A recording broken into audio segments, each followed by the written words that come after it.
Noticias 24. 6 de la tarde, ¿cómo están ustedes? Continuamos la revisión de las noticias en Noticias 24 de Canal 24 Horas. Y vamos justamente a una de nuestras entrevistas.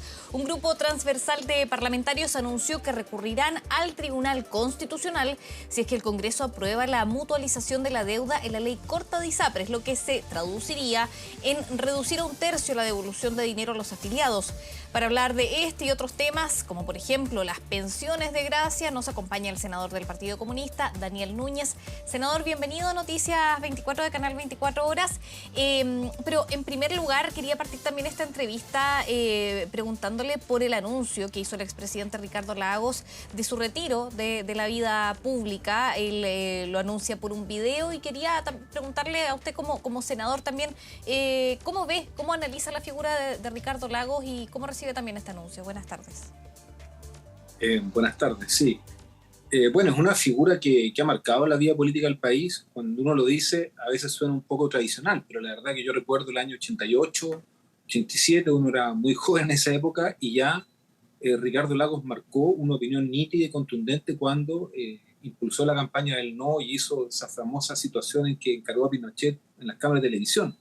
Entonces, aparte de su gobierno, en el cual hay cosas en las cuales uno tuvo distancia, otras apoyó, creo que es una figura republicana del país que representa la democracia naciente y sobre todo una persona también comprometida con la defensa de los derechos humanos. Ahora, naturalmente a veces tuvo intervenciones que uno respalda, otras más polémicas, pero yo creo que es una gran figura pública y la verdad es que sus reflexiones siempre fueron un aporte, insisto, más allá que tampoco uno está de acuerdo en todo lo que él dijo, pero me parece que es una figura emblemática de la democracia en Chile y merece también en ese sentido el respeto a su trayectoria y a su esfuerzo y su opinión.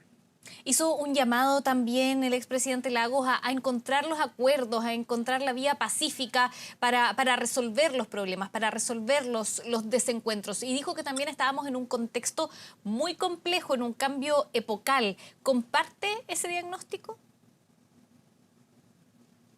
Bueno, la verdad que, a ver, yo cuando escucho por supuesto que uno dice, en los grandes temas que el país requiere salir adelante, tenemos que ser capaces de legislar, y eso implica acuerdos, pensiones, cumplimiento tributario. Estamos hoy día con un proyecto de ley que se está enviando al Congreso que simplifica la entrega de los permisos para pymes e inversiones.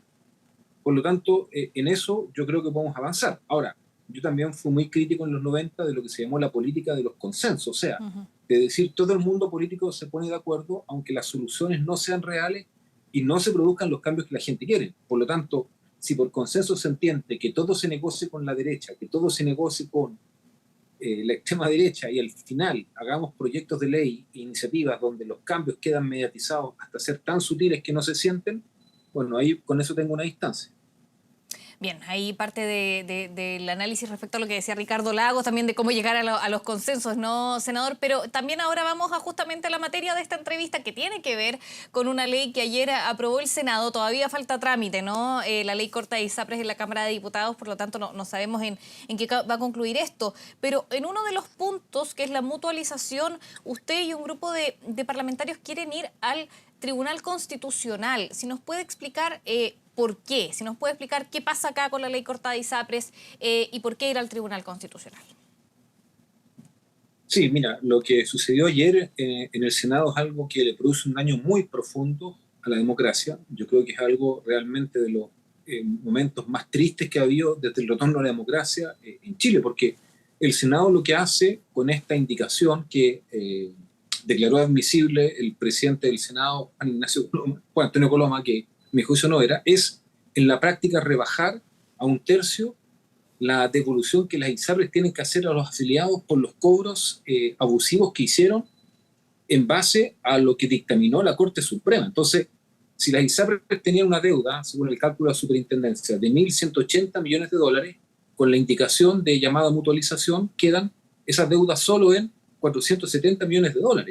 Entonces, aparte de lo que representa esto para la gente, es decir, es como que te meten la mano al bolsillo, te hacen un carterazo, te hacen un lanzazo, te quitan plata que te iban a devolver, más encima el Congreso, en este caso el Senado, se inmiscuye en un fallo de la Corte Suprema. Entonces se transgrede un principio esencial del régimen democrático, que es la separación de poderes.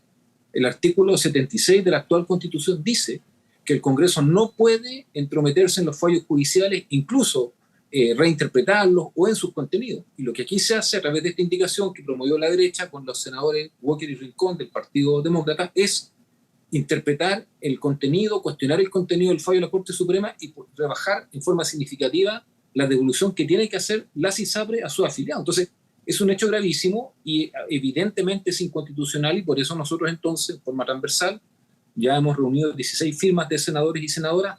Vamos a ir al Tribunal Constitucional para pedir que esta indicación sea declarada ¿Van a ir este mismo viernes antes de la tramitación en la Cámara de y Diputados? por lo tanto sigue el trámite de la ley, pero sin este artículo que es el que ha provocado todo este debate.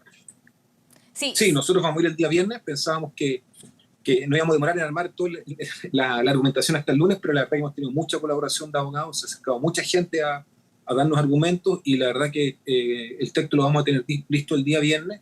Y creemos que eso es muy importante porque esperamos echar abajo esta norma antes de que en marzo comience la tramitación en la Cámara de Diputados de esta misma ley corta y sana. ¿El Tribunal Constitucional se podría pronunciar antes de que la Cámara de Diputados inicie el trámite en marzo? Así es, esta es una norma que no requiere que la ley esté promulgada, sino que se puede ir en cualquier momento de su tramitación, no paraliza el proyecto de ley, por lo tanto no es que con esto la ley corta quede, digamos, bloqueada, sino que simultáneo a su paralización se analiza la constitucionalidad de esta norma, y si esta indicación, como nosotros creemos que va a suceder, es declarada inconstitucional, digamos, se borra de la ley, pero sigue todo el resto de la tramitación y de los contenidos que se aprueban. Por eso es que nos parece muy importante recurrir ahora y no esperar hasta marzo. Senador Núñez, la ministra Jimena Aguilera negó que esto sea un salvataje para las ISAPRES. Lo que pasa es que la ministra partió de un principio que nosotros compartimos al igual que el gobierno, y es que hubo un consenso, yo diría, nacional, en que era una catástrofe que todas las ISAPRES colapsaran en forma simultánea. Porque hay personas afiliadas a las ISAPRES que pueden quedar sin su prestación de salud, y en algunos casos esa prestación, no entregar la prestación pone en riesgo la vida. Entonces, la ley corta se hizo pensando en tomar medidas que evitaran el colapso de la ISAPRE, no para hacer un salvataje y obviamente para hacer el cumplimiento del fallo de la Corte Suprema. ¿En qué estamos hoy día?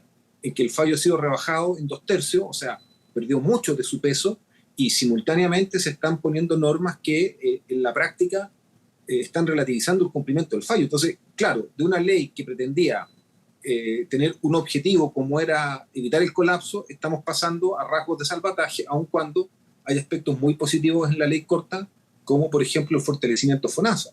Esta ley crea una nueva modalidad de atención en FONASA, una modalidad que no existe, que permitiría que quien sale de un ISAPRE vaya a FONASA, pague su cotización del 7% y después puede tener un seguro privado que le permita atenderse en prestadores privados. Entonces, cuando alguien nos dice, no, es que si alguien sale de la ISAPRE, va al sistema público, va a ir a congestionar los hospitales públicos que ya están congestionados, bueno, esta nueva modalidad permite que estando en FONASA tú puedas atenderte en prestadores privados a través de un seguro médico, y eso obviamente no congestiona el sistema público de salud. Así que es una buena solución si colapsa un ISAPRE o si gente quiere salirse de la ISAPRE, como ya está ocurriendo. Hay que recordar que en los últimos 2 años 600.000 personas se han ido a la ISAPRE porque están prestando un mal servicio, están haciendo cobros indebidos, y por eso es que indigna tanto que se haya reducido las devoluciones que tienen que hacer la ISAPRE a sus afiliados. Senador Núñez, pero tengo una pregunta. A ver, el Senado mismo llamó a una comisión justamente de expertos para ver cómo resolver este tema. Y entiendo que dentro de las propuestas de esa comisión estaba la mutualización, que es algo que aprueba el Senado, pero que este grupo, que lo incluye usted, también acompañado por 16 senadores, lo quiere llevar al Tribunal Constitucional. Una medida que propuso justamente esta comisión experta para encontrar una solución a este problema, ¿no? Más allá el tema no es si salvar las ISAPRES o no, sino que es un problema del sistema de salud en su conjunto, finalmente, lo que tenemos. O sea, la mutualización fue propuesta, pero no fue acordada por los expertos. Fue una propuesta que no logró apoyo mayoritario de estos expertos. Ahora, de todas maneras, para ser sincero, nosotros como Comité de Senadores del Partido Comunista no participamos de esa comisión de expertos, nunca fuimos invitados, fuimos excluidos, por lo tanto, no nos sentimos discutidos ahí. Lo que tiene valor es lo que llega al debate legislativo del Congreso como normas de un proyecto de ley. Y nosotros siempre dijimos que, tal cual como lo señaló el gobierno, esta ley tiene por objetivo el cumplimiento del fallo de la justicia, no relativizarlo. Entonces, cuando tú pasas la deuda de 1.180 millones de dólares a 470, más de la mitad estás desconociendo en la práctica gran parte del fallo de la justicia. Entonces, si algún experto hizo este tipo de propuesta, uno se pregunta qué intención había detrás. Yo te puedo decir, una de las propuestas de mutualización, no la que se votó ahora, pero una parecida, fue hecha por un estudio de la Facultad de Economía y Negocios de la Universidad de Chile, pagado por ISAPRE Banmédica, con datos de ISAPRE Banmédica. Entonces, estas normas de mutualización es casi como que la redactó la ISAPRE a través de estudios que contrató a terceros. Y eso, por supuesto, que es poco transparente, y por eso es que yo he hablado de que aquí hay una colusión entre las ISAPRE, un grupo de senadores de derecha, demócratas, que hizo normas afines y de beneficio directo de las ISAPRE, lo cual a mí me parece francamente escandaloso, y más encima, siendo inconstitucionales, las pasan pasando la máquina por la mayoría de votos que tenían en ese minuto, que fue en el día de ayer. Ahora, senador, está bien, si sin mutualización, si esto, por ejemplo, lo llevan al Tribunal Constitucional y prospera, cómo dar viabilidad al sistema y que no se entienda cómo apoyar el sistema de ISAPRE, sino que al sistema de salud, porque también lo que se concluye por parte de muchos expertos es que sin las ISAPRES igualmente eso afecta al sistema de salud público, por la cantidad también de prestaciones que se dan en el sistema privado. Entonces no es por mirar el sistema solo en cuanto a las ISAPRES, sino que el efecto que se da para todas las personas a nivel nacional. Claro, lo que pasa, Valentín, es que cuando hay un negocio en cualquier tipo, el negocio tiene periodos de mucha bonanza, de alta ganancia. Y las personas, los dueños se enriquecen. Y los dueños de las ISAPRES ganaron mucho cuando las ISAPRES estaban en sus momentos de mayor bonanza. Ahora que tienen momentos difíciles, lo que ellos tienen que hacer para sostener su negocio es hacer lo que se llama inyección de capital, o sea, poner recursos para pasar este minuto. Ahora, como nosotros no queremos el colapso del sistema, hemos tomado medidas que flexibilizan y que le dan cierto, oxigenan el sistema de ISAPRE. Se adelantó para el mes de marzo un cobro que era el famoso sistema del IPC de la salud, que usaban las ISAPRE, eso es la ley de reajuste. Esta ley contempla más años para pagar la deuda, es decir, no es que las ISAPRE le paguen a los afiliados la deuda en 3 meses más, hay un periodo de tiempo importante, e incluso, algo que yo por lo menos no compartí, voté en contra, se permite alzar en forma acotada el precio base, entonces, de un plan de salud. Entonces, todas esas normas justamente hacen que las ISAPRES tengan oxígeno, pero la ambición es tanta, el ánimo del afán de lucro es tan desmedido, que hoy día fueron con esta norma para disminuir en forma significativa la devolución que tenían que hacer. Pero, senador, ¿usted no confía en su mismo gobierno que finalmente apoyaba esa parte de la norma? ¿O que la ministra dice, como ya le había comentado? No te escuché bien, si me puedes repetir. Ya. Le preguntaba, si ahí se ha ido cortando la comunicación, si usted no confía en el mismo gobierno que finalmente ha apoyado la ley corta de ISAPRES y la tramitación, y la ministra Aguilera, como ya le dije antes, asegura que aquí no se busca un salvataje a las ISAPRES. Sí, lo que pasa es que uno tiene una profunda desconfianza con las ISAPRES. Ellas nunca han asumido el fallo de la Corte Suprema, siempre lo han desconocido y permanentemente buscan maneras de rebatizarlo o echarlo abajo. Y un ejemplo es que promovieron esta indicación que disminuía la deuda en la práctica en 2/3. Por lo tanto, no es solo que uno tenga dudas de lo que haga el gobierno, sino que desconfía profundamente de las ISAPRES. Ahora, yo sí tengo una crítica al gobierno también, y en lo particular, yo hubiese esperado que en esta indicación del alza en los precios base se hubiese puesto un techo, se hubiese dicho las ISAPRES no pueden subir más de tanto para evitar justamente una alza desmedida, y también me hubiese gustado que en la metodología de cálculo del alza de costos se sacaran los costos financieros, que pueden ser muy elevados por la situación crítica que enfrentan las ISAPRES. Y también esperaría que, así como vamos senadores al Tribunal Constitucional, también fuera el gobierno, pero en eso he visto poco entusiasmo de parte del gobierno, aunque hoy día escuché declaraciones de la propia ministra que decía que ellos lo consideran inconstitucional. Pero si es así, yo esperaría que fueran ahora al Tribunal Constitucional, como lo vamos a hacer nosotros. ¿Qué otros senadores, lo último sobre este tema, qué otros senadores van a ir al Tribunal Constitucional? Bueno, tenemos 16 firmas, entre ellos están senadores de la Democracia Cristiana, Yana Proboste, Iván Flores, del Partido Socialista, Alfonso Urresti, la propia presidenta del Partido Socialista, Paulina Boanovich, también tenemos del PPL, Loreto Carvajal, regionalistas como Alejandra Sepúlveda, yo mismo, Claudia Pascual, independientes, Fabiola Campillay. Tenemos un número bastante importante de senadores y senadoras. Bien, senador, ahora lo quiero llevar a otro tema con el que presentábamos también esta entrevista, y es respecto a las pensiones de gracia, que ha estado también presente en la agenda política y en la agenda del gobierno. Ahí el gobierno ha reconocido que hay temas que se deben arreglar en cómo se otorgaron las pensiones, pero desde su mismo partido una diputada señalaba que podría hasta recurrir a instancias internacionales en algunos casos si se revocan las pensiones de gracia. ¿Cuál es su postura frente a este tema, donde ya el gobierno ha anunciado que se van a revocar por lo menos unas 25 pensiones de gracia? Bueno, mi postura es la misma que ha manifestado públicamente el presidente del Partido Comunista, Lautaro Carmona. Nosotros consideramos que en todos aquellos casos en los que hay violaciones a los derechos humanos, donde las personas han quedado limitadas o incapacitadas para hacer una vida normal, por ejemplo, tener trabajo de forma normal o estudiar de manera normal, tiene que haber reparación por parte del Estado, porque son violaciones a los derechos humanos donde actuaron agentes del Estado por órdenes que entregaron altos mandos. Ejemplos emblemáticos hay muchos. La propia Fabiola Campillay, senadora que perdió la vista, Rolando Robledo, un trabajador que estaba mirando una manifestación, le llegó un disparo a los militares y llegó una parálisis de una parte de su cuerpo. Por lo tanto, en esos casos, jóvenes que perdieron sus ojos por trauma ocular, en esos casos tiene que haber una pensión, en este caso de gracia, que le permita de alguna manera continuar su vida porque está incapacitado para tener una actividad laboral o de estudio normal. Ahora, evidentemente,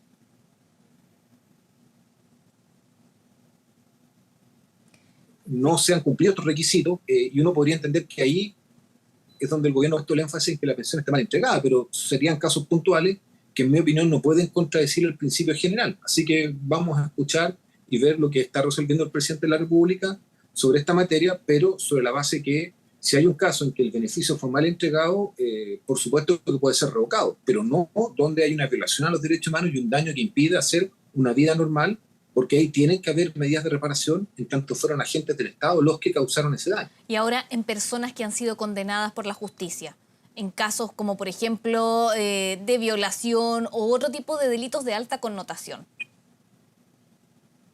Bueno, yo creo que en esos casos hay que analizarlo con detalle. Yo te diría que en principio a mí me parece que, claro, delitos que son atroces, que son de alta connotación, hay que ver qué ocurrió. Ahora, muchas veces tengo entendido que además las personas que tenían esos antecedentes tan graves no eran las que tenían además estas incapacidades físicas, sino que habían sido usados criterios laxos en la entrega. Entonces hay que ver dónde está el problema, pero yo no me cierro que en algunos casos se puedan revocar las pensiones. Bien, perfecto. Bueno, senador Daniel Núñez, muchas gracias por esta conversación. Abordamos varios temas, muchos siguen presentes en la agenda, así que seguramente en otra oportunidad los vamos a estar abordando. Muchas gracias y buenas tardes. Muy bien, buenas tardes. Que esté bien.